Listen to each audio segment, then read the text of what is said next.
ഹരേ കൃഷ്ണ. നമ്മളെന്നും പ്രാർത്ഥിക്കുന്നവരാണെങ്കിൽ, ഭഗവാന്റെ നല്ല ഭക്തരാണെങ്കിൽ, നമുക്ക് ജീവിതത്തിൽ എന്തെങ്കിലും പ്രശ്നങ്ങളുണ്ടായാൽ നമ്മൾ ആദ്യം വെക്കിട്ട് കയറുന്നത് ഭഗവാന്റെ നേർക്കായിരിക്കും, അല്ലേ? ഞാൻ എത്ര കാലമായി പ്രാർത്ഥിക്കുന്നു എന്നൊക്കെ പറഞ്ഞ് ഭഗവാനോട് പിണങ്ങും നമ്മൾ. പക്ഷെ നമ്മൾ അറിയുന്നില്ല ഭഗവാൻ നമ്മളെ എത്രമാത്രം സ്നേഹിക്കുന്നുണ്ടെന്ന്. നമ്മൾ തിരിച്ചറിയുന്നില്ല ഭഗവാൻ നമ്മളെ സ്നേഹിക്കുന്നത്. നമ്മുടെ ജീവിതത്തിലെ ഏറ്റവും ധന്യമായ നിമിഷമായിരിക്കും ഭഗവാൻ നമ്മളെ സ്നേഹിക്കുന്നു എന്ന് മനസ്സിലാക്കുന്ന സമയം. അതെങ്ങനെയെന്നല്ലേ പറയാം. ജനിക്കുമ്പോഴേ നമ്മൾ നടക്കാൻ പഠിക്കുന്നില്ല. നമ്മുടെ അമ്മ, അച്ഛൻ എല്ലാം നമ്മളെ സ്നേഹത്തോടെ വളർത്തിക്കൊണ്ടുവരുന്നു. നമുക്ക് വേണ്ട ഭക്ഷണം, വിദ്യാഭ്യാസം എല്ലാം തന്ന് നമ്മളെ ഈ ഭൂമിയിൽ ജീവിക്കാൻ പറ്റുന്ന വിധത്തിലാക്കി തീർക്കുന്നു. ഈ പ്രകൃതിയിൽ നമുക്കായി എന്തെല്ലാം ഒരുക്കി വെച്ചിരിക്കുന്നു. വായു, വെള്ളം, വെളിച്ചം ഇവയെല്ലാം നമുക്ക് യഥേഷ്ടം ഉപയോഗിക്കാം. സൂര്യപ്രകാശത്തിന് നമുക്ക് ഒരു രീതിയിലും കറണ്ട് ബില്ല് അടയ്ക്കേണ്ട, അല്ലേ? പക്ഷേ ഇലക്ട്രിസിറ്റി ബില്ല് നമ്മൾ അടയ്ക്കണം.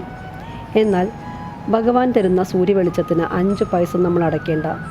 അസുഖമായി ഹോസ്പിറ്റലിൽ കിടന്നാൽ ഓക്സിജൻ്റെ ആവശ്യം വന്നാലോ, ഓക്സിജൻ സിലിണ്ടർ വയ്ക്കുമ്പോൾ നമുക്ക് എത്ര ബില്ലാകും ആലോചിച്ചാൽ അറിയാം, അല്ലേ? ഡിസ്ചാർജായി നമ്മൾ വരുമ്പോൾ വലിയൊരു എമൗണ്ട് ആയിരിക്കും നമ്മൾ അടയ്ക്കേണ്ടി വരുന്നത്. ആ ബില്ല് കാണുമ്പോഴേ നമ്മുടെ കാറ്റ് പോകും. അതാണ് ഹോസ്പിറ്റൽ ബില്ല്. പക്ഷേ ഭഗവാൻ തരുന്ന ഓക്സിജൻ നമ്മൾക്ക് യഥേഷ്ടം വലിച്ചെടുക്കാം. എവിടെയും ബില്ലടയ്ക്കേണ്ട, ആരോടും ഒരു സമാധാനവും പറയണ്ട. ഈ പ്രകൃതിയുടെ വരദാനം എണ്ണിയാലും തീരില്ല, അല്ലേ? നമ്മൾ മനുഷ്യർ പ്രകൃതിയെ എത്രയൊക്കെ നശിപ്പിക്കുന്നു.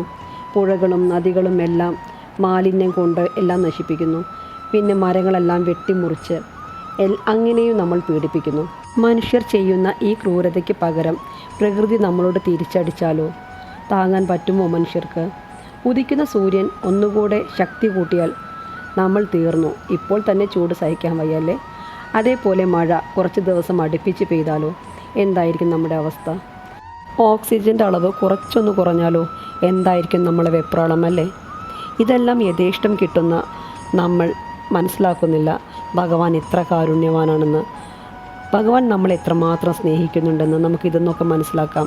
നമ്മുടെ ജീവിതത്തിലുണ്ടാകുന്ന ചെറിയ ചെറിയ പ്രശ്നങ്ങൾ നമ്മളത് ഭഗവാനോട് പരാതി പറയുമ്പോൾ, ഭഗവാനെ കുറ്റപ്പെടുത്തുമ്പോൾ നമ്മൾ ആലോചിക്കണം നമ്മൾ എത്രമാത്രം ഭാഗ്യം ചെയ്തവരാണെന്ന്, നമ്മൾ എത്ര പുണ്യം ചെയ്തവരാണെന്ന്. അതിന് നമ്മൾ ഭഗവാനോട് നന്ദി പറയുകയല്ലേ വേണ്ടത്. ഓരോ വാക്കുകളും ഭഗവാന്റെ പത്മപാദങ്ങളിൽ സമർപ്പിക്കുന്നു. ഹരേ കൃഷ്ണ ഹരേ കൃഷ്ണ കൃഷ്ണ കൃഷ്ണ ഹരേ ഹരേ, ഹരേ രാമ രാമ രാമ ഹരേ ഹരേ.